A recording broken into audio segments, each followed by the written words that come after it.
The cold bit through her thin cotton dress like wolves tearing at flesh, and Lorelei Hathaway stumbled through the darkness with bare feet leaving bloody prints in the snow. She had trusted them. That was her mistake. Her aunt and uncle had seemed so gracious after her father died, welcoming her into their home in Silver City, New Mexico, with open arms and warm smiles. But those smiles had hidden cruelty beneath, and tonight, when she refused her cousin's drunken advances, they had shown their true nature. Her uncle had grabbed her by the hair and dragged her screaming to the door. Her aunt had stood by and watched with cold eyes as he threw Lorelei into the December night wearing nothing but her nightdress, bolting the door behind her. The wind howled through the desert landscape, carrying with it the bite of winter that people back east never believed existed in the territories. They imagined endless sun and heat, but here in the mountains of southwestern New Mexico, winter came hard and merciless. Snow fell in thick curtains, obscuring the scattered buildings of Silver City's outskirts. Lorelei's teeth chattered so violently she bit her tongue, tasting copper. She had no idea where to go. The main street was too far, and even if she reached it, who would help a young woman in her nightclothes at this hour? They would assume the worst of her, and her uncle was a respected merchant. No one would believe her story. Her fingers had gone numb, and she could no longer feel her feet. The snow was deeper here, past her ankles, and each step required effort she was rapidly losing. A light flickered in the distance. Lorelei fixed her gaze on it, using it as an anchor point as the world began to spin. She had to reach it, had to try. The alternative was lying down in the snow and never getting up again. She pushed forward, her lungs burning with each gasping breath of frigid air. The light grew closer, resolving into the warm glow of a lantern hanging outside a barn. Beyond it stood a small ranch house, smoke rising from its chimney. Lorelei's legs gave out when she reached the barn door, and she collapsed against the weathered wood, her fists too weak to knock. She tried to call out, but her voice emerged as barely a whisper. The barn door suddenly swung open, and Lorelei fell backward. Strong hands caught her before she hit the ground, and she found herself staring up into the most striking green eyes she had ever seen. They belonged to a man somewhere in his mid-20s, with dark hair falling across his forehead and concern etched across his tanned features. "Jesus Christ," he breathed, already shrugging out of his heavy coat and wrapping it around her. "What happened to you?" Lorelei tried to speak, but her jaw would not cooperate. The man did not wait for an answer. He scooped her up in his arms as though she weighed nothing and carried her swiftly toward the house, calling out as he went, "Sarah, Sarah, I need you." An older woman appeared in the doorway, her gray hair in a neat bun. Her eyes widened at the sight of Lorelei. "Sweet mercy, Hudson, bring her inside quickly." Hudson. His name was Hudson. Lorelei clung to that piece of information as he carried her into the blessedly warm house and settled her in a chair near the roaring fireplace. The woman, Sarah, was already moving with practiced efficiency, bringing blankets and a basin of water that was warm but not hot. "Do not put her too close to the fire," Sarah instructed. "We need to warm her slowly or we will do more harm than good. Hudson, fetch some warm milk from the stove."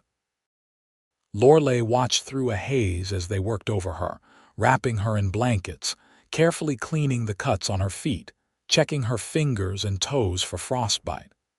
The warmth of the room made her skin tingle and burn, but it was a good pain, a sign of returning sensation. Hudson knelt before her, holding a cup of warm milk to her lips. "Slow sips," he said gently. His voice was deep and calm, the kind of voice that made you feel safe.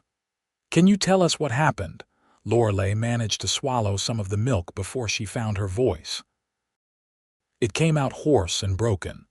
"They threw me out, My aunt and uncle, I had nowhere else to go.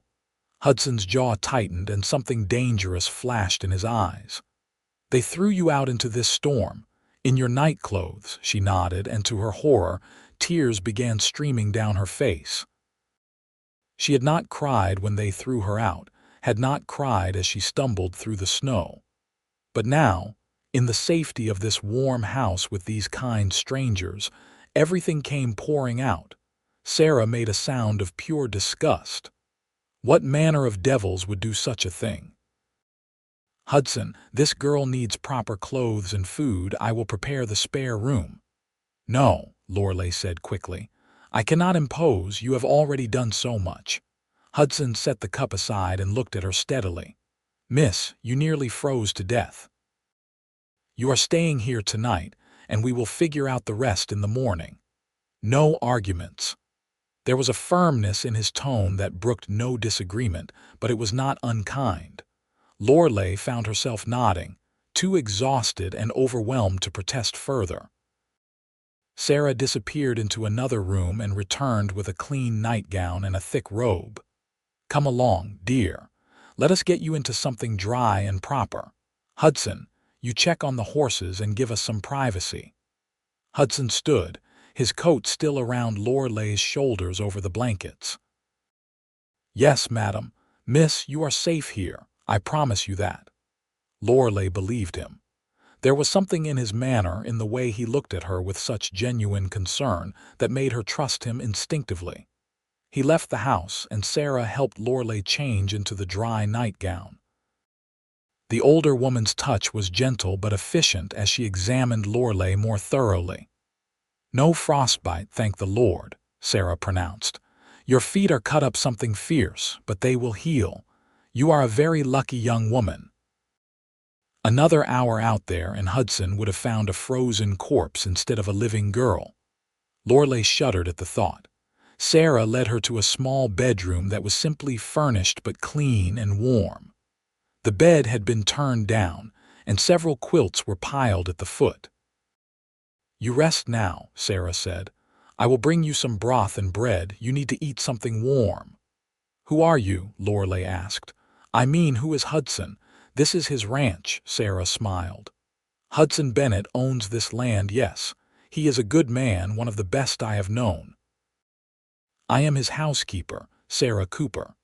I have known that boy since he was knee-high to a grasshopper. His mother was my dearest friend before she passed. Now you rest. We will talk more in the morning. True to her word, Sarah returned with broth and fresh bread. Lorelei ate slowly, feeling strength gradually return to her body. When she finished, Sarah took the dishes and bid her good night, leaving a small lamp burning on the bedside table. Lorelei lay back against the pillows, staring at the ceiling. Her entire life had changed in a matter of hours. She had no home, no family who wanted her, nothing but the nightdress she had been thrown out in. And yet she was alive. This stranger named Hudson Bennett had saved her life without hesitation, had taken her into his home and shown her more kindness in one evening than her own blood relatives had shown her in months. Sleep claimed her before she could think too much more about it, pulling her down into blessed darkness.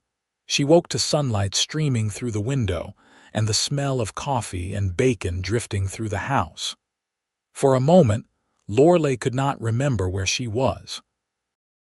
Then it all came rushing back, and she sat up quickly, wincing at the soreness in her feet and the ache in her muscles. Someone had left clothes folded on the chair near the door. A simple brown skirt and white blouse, thick stockings, and a warm shawl. They were well worn but clean and carefully mended. Lorelei dressed slowly, grateful for the warmth and coverage.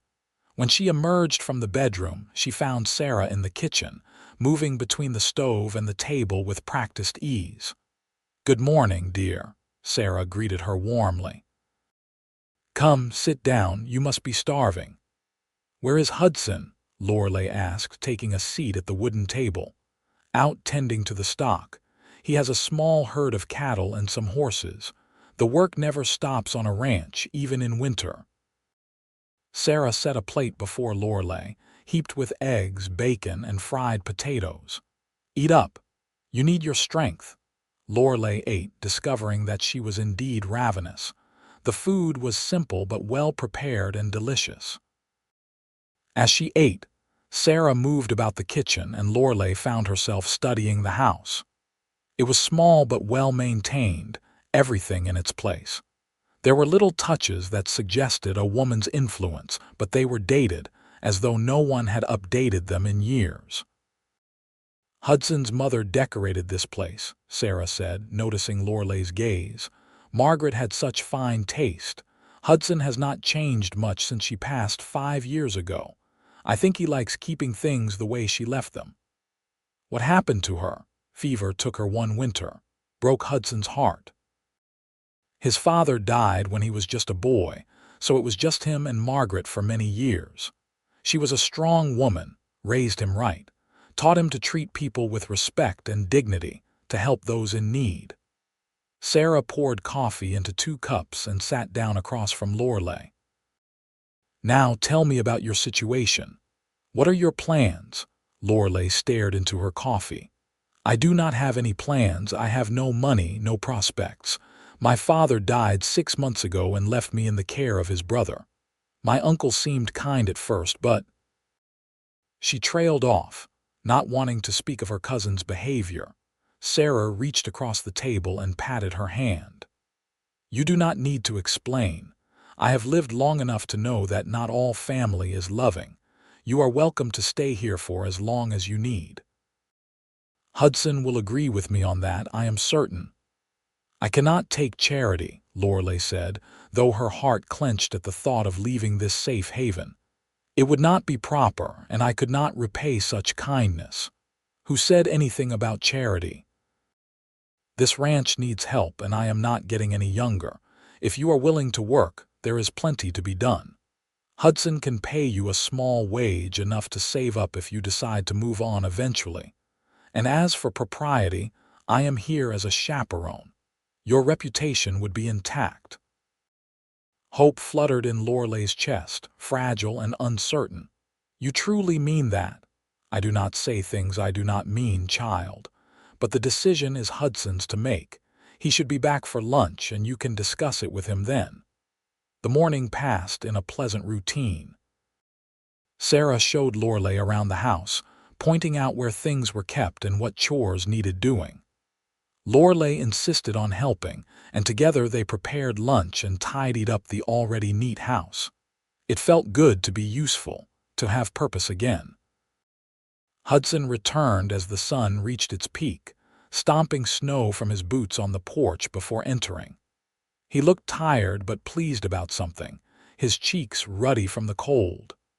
When he saw Lorelei standing in the main room, he stopped and pulled his hat from his head. "Miss Hathaway," he said with a slight nod. "You look much better than you did last night. How are you feeling?" "My feet are sore, but otherwise I am well, thanks to you and Miss Sarah." Lorelei found herself studying him in the daylight. He was tall, well over 6 feet, with broad shoulders and the lean, muscled build of a man who worked hard every day. His face was handsome in a rugged way, with strong features and those remarkable green eyes that seemed to see right through her. "I cannot thank you enough for saving my life." "Any decent person would have done the same," Hudson said, but he looked uncomfortable with her gratitude. "Come, let us eat. I am half starved." They sat down to lunch, and over stew and fresh bread, Sarah explained her proposal to Hudson. He listened carefully, his eyes moving between Sarah and Lorelei. "It is true that we could use help around here," he said slowly. "Sarah works too hard for a woman of her age, though she would box my ears for saying so." "Damned right I would," Sarah said without heat. Hudson almost smiled. "And I can afford to pay a small wage. But Miss Hathaway, are you certain you want to stay in Silver City? Your aunt and uncle live in town. That could make things difficult." Lorelei lifted her chin. I will not be driven away from this territory because of their cruelty. Silver City is a growing town. I can avoid them easily enough. And I would be grateful for the work, Mr. Bennett. I am not afraid of hard labor. Hudson, he corrected. If you are going to live and work here, we should dispense with formalities, and you should know that ranch work is demanding. The hours are long and the tasks are not always pleasant. I understand. I grew up on a farm in Kansas before my father moved us out here seeking better opportunities. I know how to cook, clean, mend, tend to animals, and work a garden. I am willing to learn whatever else you need. Hudson studied her for a long moment, and Lorelei felt her cheeks warm under his gaze. There was something assessing in his look, but not unkind. Finally, he nodded. All right, then. You can stay. $5 a month plus room and board. We will try it for 3 months and see how it works out. If it does not suit you, or if you find something better, no hard feelings. Agreed, agreed.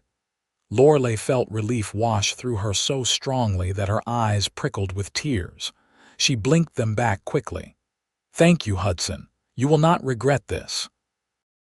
I am sure I will not, he said, and this time he did smile, a genuine expression that transformed his serious face into something warmer. The weeks that followed fell into a comfortable rhythm. Lorelei threw herself into her work with determination, proving that she had not exaggerated her skills. She helped Sarah with all the household tasks, from cooking and cleaning to mending clothes and doing laundry. She learned quickly that Sarah had arthritis in her hands that made certain tasks painful, and Lorelei quietly took over those duties without making a fuss about it. She also began helping with the outdoor work. Hudson was initially reluctant, concerned about her safety and the propriety of it, but Lorelei was insistent. She mucked out stalls, fed the horses, gathered eggs from the chickens, and helped repair fences when the weather allowed. Her feet healed, toughening up as she broke in the boots Hudson bought for her in town. The ranch was modest but well run. Hudson had about 50 head of cattle and a dozen horses, most of which he bred and trained for sale. He worked from dawn until dusk, often skipping meals if Sarah did not call him in. Lorelei began bringing lunch out to him in the fields, a task Sarah gratefully relinquished due to her aching joints. It was during these lunch deliveries that Lorelei began to truly know Hudson Bennett. At first, their conversations were brief and practical, but gradually they lengthened and deepened. She learned that he was 26 years old, had never been married, and had built this ranch from almost nothing after his mother died. She left me a small inheritance, he explained one afternoon as they sat on a hillside overlooking his grazing cattle. Not much, but enough to buy this land and start a herd. I have been building it up ever since, bit by bit. You have done well, Lorelei said, meaning it. This is a fine ranch. It is not the biggest spread in the territory, but it is mine. That means something. He glanced at her. What about you, Lorelei? What did you want to do before your father died? No one had asked her that before. Lorelei considered the question carefully. I wanted to have my own home, a family. Nothing grand, just a place where I belonged and people who loved me. My mother died when I was young, and after that it was just me and my father. He was a good man, but distant. I think he never recovered from losing her. I understand that, Hudson said quietly. After my mother passed, the grief nearly swallowed me whole. The ranch saved me, gave me something to focus on, a reason to get up every morning. They sat in companionable silence for a while, watching the clouds drift across the blue sky. Lorelei found herself acutely aware of Hudson's presence beside her, of the space between them that seemed charged with something unspoken. She had never felt this way about anyone before, this pull toward another person. We should head back, Hudson said eventually, getting to his feet and offering her his hand. Lorelei took it, feeling the calluses on his palm, the strength in his grip. He pulled her up easily, and for a moment they stood close enough that she could smell leather and horses and clean sweat on him. Then he stepped back, releasing her hand, and the moment passed. Winter deepened, bringing heavier snows and bitter cold. The work became harder, more focused on survival than growth. Keeping the stock fed and watered, maintaining the buildings, ensuring the house stayed warm and supplied. Lorelei had never worked so hard in her life, but she had also never felt so purposeful, so needed. She saw her uncle once, in town when Hudson took her and Sarah to buy supplies in early January. Lorelei was carrying a bag of flour when she nearly collided with him on the sidewalk. His eyes widened in surprise, then narrowed in anger. "Lorelei," he said, his voice cold. "I see you managed to survive your foolishness. Found yourself a protector, have you? I found honest work, uncle, something you would not understand." Lorelei kept her voice steady, though her heart pounded. "Working on a ranch with a young bachelor, people talk, girl. You have made yourself into a scandal. I have made myself independent, which is what frightens you. You cannot control me anymore." Her uncle's face reddened. "You ungrateful little wretch. After all we did for you. All you did was throw me into the snow to die." Lorelei's voice rose despite her intention to remain calm. "You are a cruel, wicked man, and I want nothing to do with you." Hudson appeared at her elbow before her uncle could respond, his presence solid and reassuring. "Is there a problem here?" Her uncle looked Hudson up and down with obvious disdain. "This does not concern you, Bennett. Anything that upsets a member of my household concerns me," Hudson said mildly, but there was steel beneath his words. "Lorelei, Sarah is waiting at the mercantile. Why do you not go join her?" Lorelei hesitated, not wanting to leave Hudson alone with her uncle, but he gave her a small nod. She went, glancing back once to see the two men still facing each other. Whatever Hudson said to her uncle, it was brief. He joined her and Sarah at the mercantile a few minutes later, his expression neutral. "What did you say to him?" Lorelei asked as they loaded supplies into the wagon. "I simply explained that if he or any member of his family bothered you again, I would make sure everyone in Silver City knew exactly what kind of man he was. That throwing a young woman out into a blizzard was attempted murder, and I would swear to that in court if necessary." Hudson helped her up into the wagon seat. "He will leave you alone now." Lorelei felt something warm bloom in her chest, a feeling she was beginning to recognize. Gratitude, yes, but more than that. Something deeper and more complex that she was not quite ready to name. February brought a brief respite in the weather, a stretch of clear, cold days where the sun shone brightly and the snow began to melt. Hudson used the opportunity to check on his more distant cattle, those that had drifted toward the far edges of his property.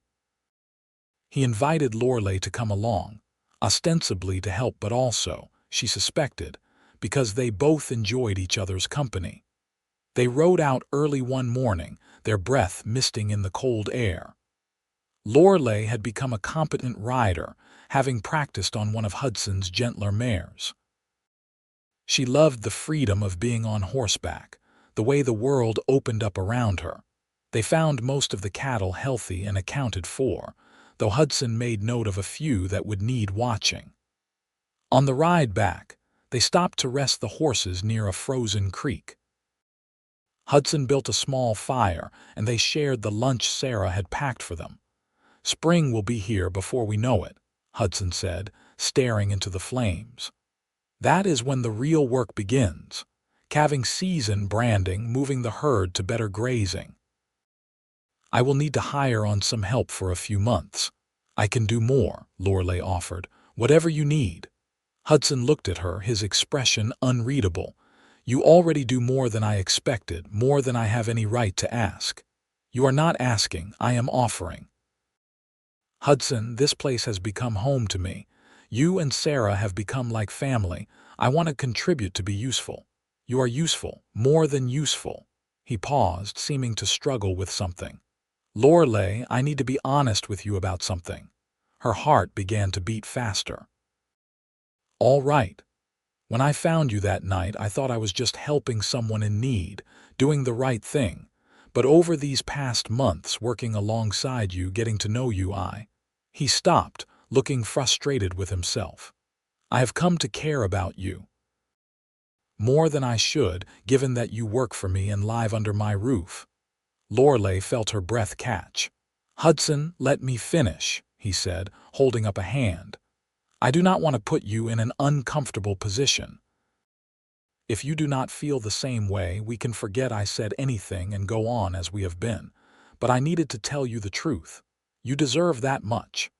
She stared at him, at this good, honest man who had saved her life and given her a home. "I do feel the same way," she said softly. "I have been trying not to, trying to tell myself it was just gratitude or some confused feeling born from you rescuing me. But it is more than that. When I am with you, I feel safe and valued and seen in a way I never have before. I think I am falling in love with you, Hudson Bennett." The joy that spread across his face was like watching the sun rise. He reached out and cupped her face gently with one hand. "May I kiss you?" "Yes," she breathed. He leaned in slowly, giving her time to change her mind, but Lorelei did not want to change her mind. When his lips met hers, it was gentle and careful and perfect. She felt warmth spread through her entire body, chasing away the last remnants of the cold that had settled in her bones that terrible December night. When they finally pulled apart, Hudson rested his forehead against hers. "I did not plan this," he said, a hint of wonder in his voice. "Neither did I," Lorelei admitted, "but I am glad it happened." They rode back to the ranch in comfortable silence, but everything had changed between them. The air felt charged with possibility, with the promise of something wonderful unfolding. Sarah noticed immediately, of course. When Lorelei came into the kitchen to help with dinner, the older woman took one look at her face and smiled knowingly. "So," Sarah said, "it is about time." "What is about time?" Lorelei asked, though she could not keep the smile off her face. "You and Hudson figuring out what everyone else already knew, that you are meant for each other." Sarah stirred the pot on the stove. "I have been waiting for that boy to find someone worthy of him." "I am glad it is you, dear. You make him happy." "He makes me happy too," Lorelei said, feeling almost giddy with it. The next weeks were both the same and completely different. They still worked together, still maintained the ranch and kept to their routines, but now there were stolen moments of affection. A kiss in the barn when no one was watching. Hands clasped under the dinner table. Quiet conversations late at night when Sarah had gone to bed, sitting together by the fire and talking about everything and nothing. Hudson courted her properly, despite the unusual circumstances. He brought her wildflowers when they began to bloom in March. He asked her about her dreams and opinions and listened intently to her answers. He treated her not as an employee or a charity case, but as an equal partner, someone whose thoughts and feelings mattered. Lorelei bloomed under this attention like a plant finally given proper sun and water. She had never realized how starved she had been for genuine affection, for someone to care about her not because of duty or blood, but because of who she was. She found herself laughing more, smiling freely, allowing herself to hope for a future she had thought impossible just a few months ago. One evening in late March, Hudson asked her to walk with him after dinner. They strolled around the ranch property, watching the sunset paint the sky in shades of orange and pink. The air was warmer now, carrying the promise of spring. "I have been thinking," Hudson said, breaking their comfortable silence, "about the future, about what I want my life to look like." Lorelei's heart hammered in her chest. "And what do you want?" He stopped walking and turned to face her, taking both her hands in his. "I want you, Lorelei. I want to wake up next to you every morning and fall asleep beside you every night.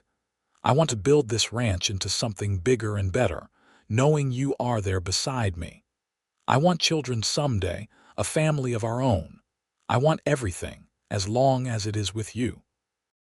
Tears sprang to her eyes, but they were happy tears. "Hudson, are you asking what I think you are asking?" He smiled, that wonderful smile that transformed his whole face. "I do not have a ring yet. I wanted to talk to you first, make sure this was what you wanted before I spent money we need for other things. But yes, Lorelei Hathaway, I am asking you to marry me. Will you?" "Yes," she said immediately, laughing and crying at the same time. "Yes, absolutely yes." Hudson pulled her into his arms and kissed her deeply, and Lorelei felt as though her heart might burst with happiness. This man who had found her dying in the snow, who had given her shelter and safety and purpose, was now offering her something even more precious. A life together, a partnership built on respect and affection and love. "We should tell Sarah," Lorelei said when they finally pulled apart. "She probably already knows," Hudson said wryly. "That woman has eyes in the back of her head and a sixth sense for these things." They walked back to the house hand in hand, and sure enough, Sarah took one look at them and clapped her hands together with delight. "Finally," she declared. "I was beginning to think you would dance around it forever." "When is the wedding?" Hudson laughed. "We just got engaged 5 minutes ago, Sarah. Then you had better start planning. These things take time to arrange properly." Sarah pulled Lorelei into a warm hug. "I am so happy for you, dear. You deserve all the joy in the world." "Thank you," Lorelei whispered, returning the embrace. "For everything. I would not be here without you." "Nonsense. You are a strong girl. You would have survived somehow, but I am glad Hudson found you that night. You are exactly what this house needed." What he needed. They decided on a May wedding, giving them enough time to make arrangements, but not so long that they would have to wait endlessly. Hudson went to town and bought Lorelei a simple gold band with a small sapphire set in it. "I know it is not much," he said as he slipped it onto her finger, "but sapphires reminded me of your eyes, and I wanted you to have something beautiful." Lorelei looked at the ring, at how it caught the light, and felt her throat tighten with emotion. "It is perfect. You are perfect." The preparations for the wedding were simple but heartfelt. Lorelei made herself a dress from cream-colored fabric that Sarah helped her select in town. It was not fancy, but it was new and pretty and hers. Hudson bought a new suit and actually let Sarah trim his hair properly. They arranged for the ceremony to take place at the small church in Silver City, with the minister who Hudson had known since childhood officiating. Lorelei sent no invitation to her aunt and uncle, but word spread through the town anyway. Silver City was small enough that everyone knew everyone else's business. Most people reacted with genuine happiness for the couple, having heard rumors about what Lorelei's relatives had done and admiring how she had made something of herself despite it. A few days before the wedding, Lorelei was in town picking up her altered dress when she ran into her cousin Marcus, the one whose advances she had refused that terrible night. He was drunk, even in the middle of the afternoon, and his eyes were bleary with anger when he saw her. "Well, well," he slurred. "If it is not my dear cousin playing at being a respectable woman, you think marrying Bennett makes you better than us." Lorelei tried to walk past him, but he grabbed her arm roughly. "I am talking to you. Let go of me," she said firmly, trying to pull away. "You should have been nicer to me," Marcus hissed, his grip tightening. "You should have been grateful for my attention. Instead, you acted like you were too good for me, and now you are whoring yourself to some rancher." He never finished the sentence. Hudson appeared seemingly from nowhere and grabbed Marcus by the collar, slamming him against the nearest wall with controlled fury. "You will never speak to her that way again. Hudson said, his voice deadly quiet. "You will never touch her, never look at her, never come near her. If you do, I will make you regret the day you were born. Am I clear?" Marcus, suddenly sober with fear, nodded frantically. Hudson held him there a moment longer, then released him with a shove. Marcus stumbled away, casting a fearful glance back before hurrying down the street. Hudson turned to Lorelei, his anger instantly replaced by concern. "Are you all right? Did he hurt you?" "I am fine," she assured him, though her arm throbbed where Marcus had grabbed it. "Thank you. Again, you are always rescuing me." "I will always protect you," Hudson said simply. "That is what you do for the people you love." The wedding day arrived with perfect spring weather, sunny and warm with a gentle breeze. Sarah helped Lorelei dress in the small room at the church, fussing over every detail with the care of a mother preparing her daughter. "You look beautiful," Sarah said, stepping back to admire her work. "Hudson is going to forget how to breathe when he sees you." Lorelei looked at herself in the small mirror and barely recognized the woman staring back. She looked happy, truly happy, with a glow that had nothing to do with cosmetics and everything to do with love. Her dark hair was swept up in a simple but elegant style, with a few curls framing her face. The cream dress fit her perfectly, modest but flattering. "I am nervous," she admitted. "That is normal," Sarah assured her. "But you have nothing to worry about. Hudson loves you more than life itself. I have watched that boy for years keep everyone at arm's length, afraid to let anyone close after losing his mother. But you broke through those walls without even trying. You are good for each other." The ceremony was small and intimate, with only a handful of friends and neighbors in attendance. But when Lorelei walked down the aisle and saw Hudson waiting for her at the altar, his face full of such love and wonder, nothing else mattered. The whole world narrowed down to just the two of them. The minister led them through the traditional vows, and when Hudson slipped a gold band onto her finger to join her engagement ring, his hands were steady and sure. When it was time to kiss, he cupped her face gently and kissed her with such tenderness that Lorelei felt tears slip down her cheeks. "I love you," he whispered against her lips.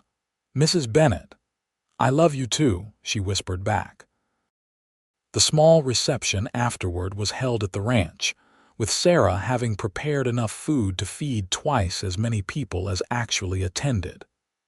There was music and dancing and laughter, and Lorelei felt surrounded by warmth and genuine affection. These were Hudson's friends and neighbors, people who had known him for years, and they welcomed her into their community without reservation. As the sun began to set and the guests gradually departed, Lorelei found herself alone with Hudson in the barn, where he had gone to check on the horses one final time. She followed him, still wearing her wedding dress. "You know," she said, leaning against a stall door, "when you found me that night, I thought my life was over. I thought I had nothing left." Hudson turned to face her, brushing a strand of hair from her face. "And now I have everything. A home, a family, a future." "You gave me all of that, Hudson. You saved me in more ways than one."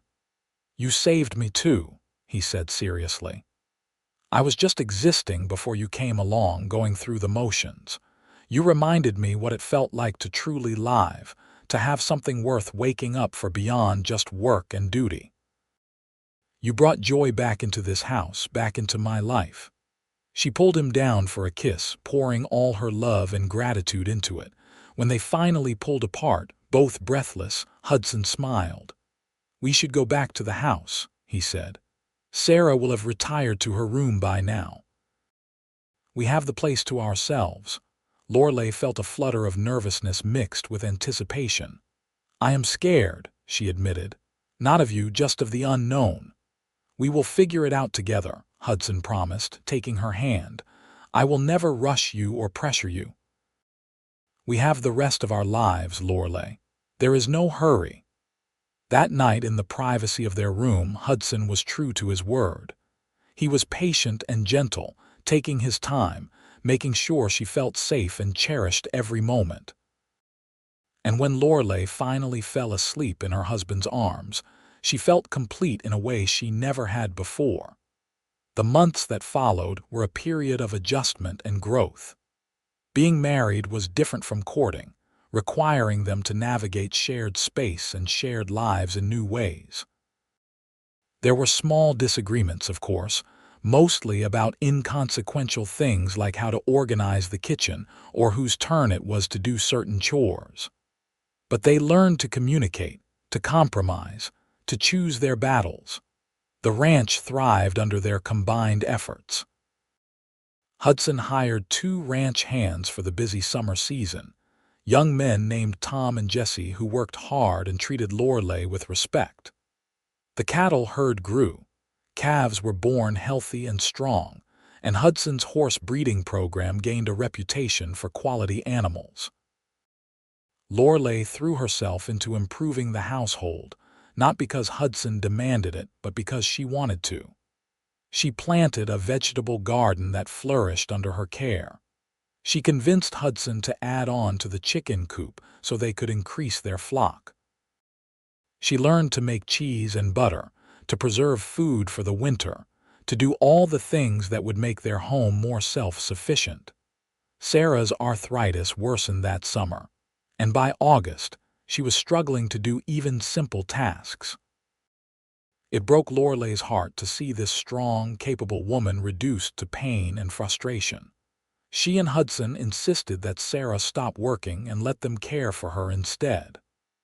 "I am not an invalid," Sarah protested, even as she winced trying to knead bread dough. "No, but you are family," Lorelei said firmly. "You have earned your rest, Sarah. Let us take care of you for a change." They set up a comfortable chair for Sarah near the kitchen window where she could watch the activity of the ranch and still feel involved. She directed Lorelei in cooking and household management, passing on decades of knowledge and expertise. Despite her pain, Sarah seemed content, pleased to see the home she had cared for in such good hands. One evening in early September, Lorelei realized she had missed her monthly courses. Once might be a fluke, but she had missed 2 months now, and she was experiencing other symptoms as well. Tender breasts, occasional nausea, unusual fatigue. She said nothing at first, not wanting to raise hopes that might prove false. But when the 3rd month passed with no change, she could no longer ignore the possibility she was pregnant. The realization filled her with a complex swirl of emotions: joy, fear, excitement, anxiety. She was going to have a baby, Hudson's baby. They were going to be parents. But what if something went wrong? What if she was not a good mother? What if the birth was difficult? She must have been acting strangely because Hudson noticed immediately. "What is wrong?" he asked one night as they prepared for bed. "You have been distant all week." "Have I done something to upset you?" "No," Lorelei said quickly. "No, you have not done anything wrong. I have just been thinking about something and I was not sure how to tell you." Concern creased his forehead. "You can tell me anything, Lorelei, you know that." She took a deep breath. "I think I am pregnant, Hudson. I am almost certain of it." The expression that crossed his face was one of pure, unfiltered joy. "Pregnant? You are going to have a baby. We are going to have a baby." "Yes," she said, laughing at his excitement. "Are you happy about it?" "Happy." He swept her up in his arms and spun her around, mindful not to jostle her too roughly. "Lorelei, I am beyond happy. I am ecstatic. This is wonderful news." Sarah was equally thrilled when they told her the next morning. "A baby," she said, her eyes misting. "Margaret would have been so happy." She always wanted grandchildren. The pregnancy progressed smoothly through the fall and into winter. Lorelei experienced some morning sickness in the early months, but nothing severe. Hudson became almost comically protective, trying to prevent her from doing any heavy work. Lorelei had to remind him repeatedly that she was pregnant, not fragile. Women have been having babies while working ranches for generations, she said with amusement. I am not going to break. I know, he said sheepishly. But you are carrying our child. I cannot help but worry. As winter set in again, almost exactly a year after Hudson had found Lorelei in the snow, they spent a quiet evening by the fire. Lorelei's belly was noticeably rounded now, and Hudson had taken to talking to the baby whenever they were alone, telling stories and singing old songs his mother had taught him. You ever think about that night? Lorelei asked, her hand resting on her stomach. The night you found me. All the time, Hudson admitted. I think about how easily I might have missed you. If I had checked the barn 10 minutes later, if the storm had been worse, if you had collapsed somewhere else. Any number of things could have gone differently, and you might have died. But I did not. You found me and you saved me. We saved each other, he corrected, pulling her closer. You gave me purpose again, Lorelei, a reason to build something beyond just survival. I was content before you came, but I was not happy. There is a difference. The baby was born on a cold March morning, arriving 3 weeks earlier than expected. The labor was long and difficult, and there were moments when Lorelei thought she could not bear any more. But Hudson stayed by her side the entire time, holding her hand, wiping her forehead, murmuring encouragement. And when their son finally entered the world with a healthy cry, Lorelei forgot all the pain in an instant. He was perfect. 10 fingers, 10 toes, a shock of dark hair and his father's green eyes. Hudson held him with such reverence, such awe, that Lorelei fell in love with her husband all over again. What should we name him? She asked, exhausted but happy. Hudson looked up from the baby, his eyes shining. What about Henry? After your father? Lorelei felt tears spring to her eyes. Her father had been a complicated man, distant and grieving, but he had loved her in his way. Henry Hudson Bennett, she said, testing the name. It is perfect. Sarah doted on the baby, her pain forgotten in the joy of this new life. She taught Lorelei how to care for an infant, sharing wisdom passed down through generations. Tom and Jessie, the ranch hands, built a beautiful cradle as a gift, hand-carved with intricate designs. Watching Hudson with their son was a revelation. He was a natural father, patient and gentle and completely besotted. He would spend hours just holding Henry, talking to him about the ranch, about the horses, about all the things they would do together when he was older. You are going to spoil him, Lorelei teased one evening, finding Hudson rocking their sleeping son when he should have been getting ready for bed himself. Probably, Hudson agreed without remorse. But he deserves to be spoiled. He is perfect. The years flowed by like water, each one bringing new challenges and new joys. Henry grew into a bright, energetic boy who idolized his father and followed him around the ranch whenever allowed.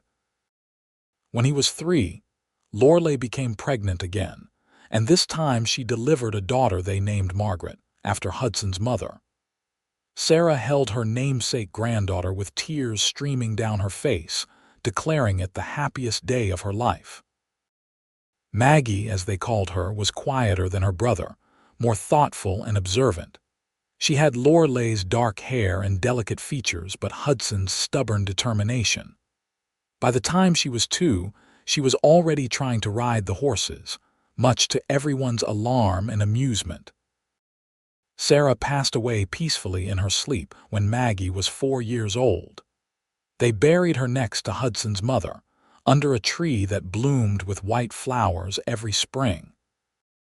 The grief was profound but bearable, softened by the knowledge that Sarah had lived to see the family she had helped create, that she had died happy and loved and surrounded by people who cared for her. The ranch continued to prosper. Hudson expanded the herd, bought more land, built a new barn and additional outbuildings.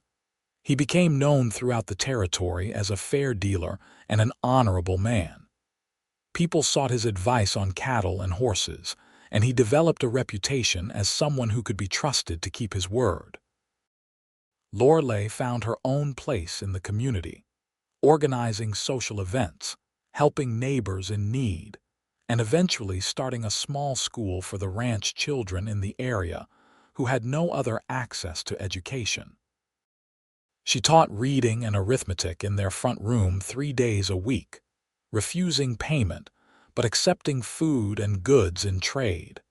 Henry and Maggie grew strong and healthy, learning to ride and rope and work alongside their parents. They had a childhood filled with love and security, never knowing hunger or cold or fear. They took for granted the stability that their parents had fought so hard to create.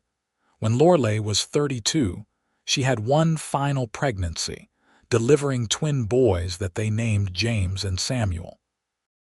Hudson was beside himself with joy at having 2 more sons, though Lorelei joked that he had better learn to tell them apart because she had her hands full enough already.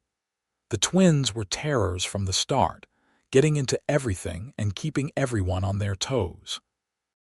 But they were also sweet and loving, and Henry and Maggie stepped up to help care for their younger brothers with maturity beyond their years. One evening, after all the children were finally asleep and the house was quiet, Lorelei and Hudson sat on their porch watching the sunset. It had been 16 years since that terrible December night when she had nearly died in the snow. 16 years of marriage, of building a life together, of weathering storms both literal and metaphorical. "You ever regret it?" Hudson asked suddenly. "Marrying me, staying here this life?" Lorelei looked at him in surprise.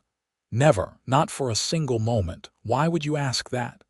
I just want to make sure you are happy, that this is enough for you." She reached for his hand, lacing her fingers through his. "Hudson Bennett, you are the best thing that ever happened to me. This ranch, our children, this life we have built together, it is more than I ever dreamed possible. I have never been happier." He raised her hand to his lips and kissed it gently. "I love you, Lorelei, more now than the day we married, and I will love you more tomorrow than I do today." "I love you too," she said softly. "You gave me everything that night. A home, a family, a future. You saved my life." "No," Hudson said, pulling her close. "We saved each other, and we built something beautiful together, something lasting." They sat there as the stars began to emerge, holding each other and counting their blessings. Their children slept safely in their beds. The ranch was thriving. They had each other, and a love that had only deepened with time. Years continued to pass, bringing the inevitable changes that time always brings. Henry grew into a man who looked remarkably like his father, eventually courting and marrying a sweet young woman named Emma from a neighboring ranch. They built a house on the Bennett property, and Henry became Hudson's full partner in running the ranch. Maggie proved to have a gift with horses that surpassed even her father's skill. She could gentle the most difficult animals, understanding them in a way that seemed almost magical. When she was 21, she shocked everyone by announcing she was going to start her own horse breeding program, focusing on creating ranch horses with exceptional temperaments. Hudson gave her a section of land and his blessing, and within 3 years, Maggie's horses were in demand throughout the territory. The twins, James and Samuel, were inseparable and determined to see the world beyond New Mexico. When they were 18, they signed on with a cattle drive heading north, promising to return but needing to satisfy their wanderlust first. Lorelei worried constantly, but Hudson reminded her that young men needed to find their own paths. "They will come back," he assured her. "This is their home. They will see what else is out there and realize what they have here." He was right. The twins returned 2 years later, full of stories and experiences, but ready to settle down. Samuel married a girl from town, and took over managing the horse breeding program with Maggie. James remained a bachelor, claiming he was married to the ranch itself, and became Hudson's right-hand man in all operations. Lorelei and Hudson grew older together gracefully, their hair turning gray but their love remaining constant. They became grandparents when Henry and Emma had a daughter, then another, then finally a son. Maggie eventually married a quiet, steady man named Daniel who adored her, and they had 3 children who inherited their mother's gift with animals. On their 30th wedding anniversary, Hudson took Lorelei back to the spot where he had proposed all those years ago, the hillside overlooking what was now a much larger herd. They sat in the same place, though now there was a convenient bench that Hudson had built for exactly this purpose. 30 years, Lorelei marveled. It has gone so fast. Best 30 years of my life, Hudson said, and I intend to have at least 30 more with you. That would make us quite old, Lorelei laughed. I do not care. I want every moment I can have with you. He pulled a small box from his pocket and opened it, revealing a new ring, gold with small diamonds encircling it. Your wedding ring has gotten worn over the years. I wanted to get you something new. Hudson, you did not have to do that. I wanted to. Let me have this. He slipped the new ring on her finger, next to the old one and her sapphire engagement ring. There. Now you have rings representing our past, our present, and our future. Lorelei looked at her rings, at this man she had loved for 3 decades, and felt her eyes fill with tears. How did I get so lucky? Luck had nothing to do with it. It was fate. It was meant to be. You were meant to survive that night, meant to find your way to my barn, meant to become my wife. Everything that happened, all the pain and struggle that brought you to me, it led us here. To this. And I would not change a single thing. They sat together as the sun set, just as they had done countless times before, and Lorelei reflected on the incredible journey her life had taken. From a frightened girl cast into the winter night with nothing, to a woman surrounded by love and family and purpose. Hudson had found her broken and freezing, and he had given her everything: warmth, safety, love, a family, a future. But she had given him something too. She had given him her heart, her loyalty, her partnership. Together they had built something remarkable, a legacy that would continue through their children and grandchildren. As they made their way back to the house, walking slowly with their hands clasped, Lorelei looked at the buildings and corrals, at the evidence of a life well lived. She thought about that terrified girl in the snow, and she wished she could tell her that everything would be all right. That she would not just survive but thrive. That she would find love and happiness beyond her wildest dreams. The Bennett Ranch stood as a testament to what could be built on a foundation of love and hard work. 3 generations now called it home, with a 4th on the way as Emma was expecting again. The ranch that Hudson had started with almost nothing had grown into a thriving operation that provided for dozens of people. When Hudson and Lorelei finally retired from active ranch work, turning over daily operations to their children, they found themselves with time to simply enjoy each other's company.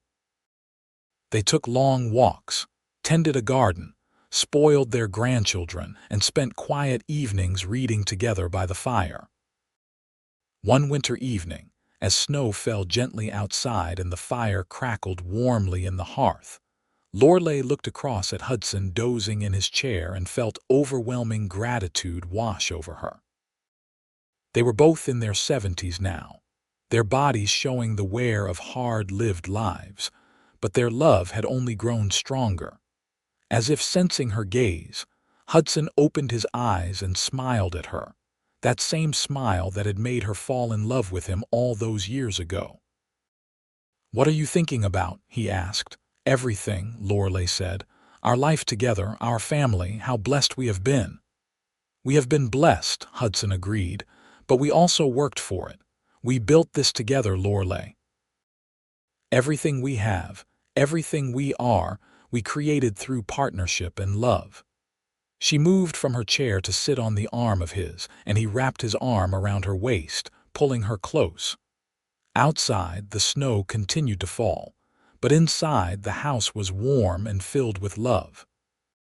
Their children and grandchildren were nearby, safe and happy, carrying on the legacy that Hudson and Lorelei had started. It was everything Lorelei had ever wanted, everything she had dreamed of on those lonely nights after her father died. A home, a family, someone who loved her unconditionally. Security and purpose and belonging. Hudson had found her in the winter night with nothing, and he had given her everything. But in return, she had given him everything too. Their love had been the foundation upon which they built a life, a family, a future that would echo through generations. As they sat together watching the fire and listening to the wind outside, both of them knew with certainty that they had found what so many people searched for their entire lives: true love, partnership, and a sense of home that went beyond any physical place. They had found each other, and that had made all the difference. The Bennett Ranch would continue long after they were gone, a living testament to the power of love, hard work, and second chances.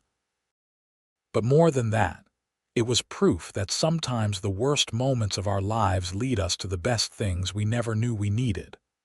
Hudson Bennett had saved Lorelei Hathaway's life that cold December night, but she had saved his too, in ways that went far beyond physical rescue. They had saved each other, and together they had created something beautiful and lasting. And on quiet winter evenings when the snow fell and the fire burned warm, they could look back on their lives with satisfaction, and forward to whatever time they had left with joy, knowing they had lived fully and loved completely. The girl cast into the winter night had found her home, and the cowboy who rescued her had found his heart. Their story would be told by their grandchildren to their great-grandchildren, a tale of love conquering adversity, of two souls finding each other against all odds. It would become part of the family mythology, romanticized perhaps, but no less true in its essence, because in the end, the details mattered less than the fundamental truth. Hudson had found Lorelei when she had nothing, and together they had built everything that truly mattered. And that love, that partnership, that unshakable commitment to each other would be their greatest legacy of all.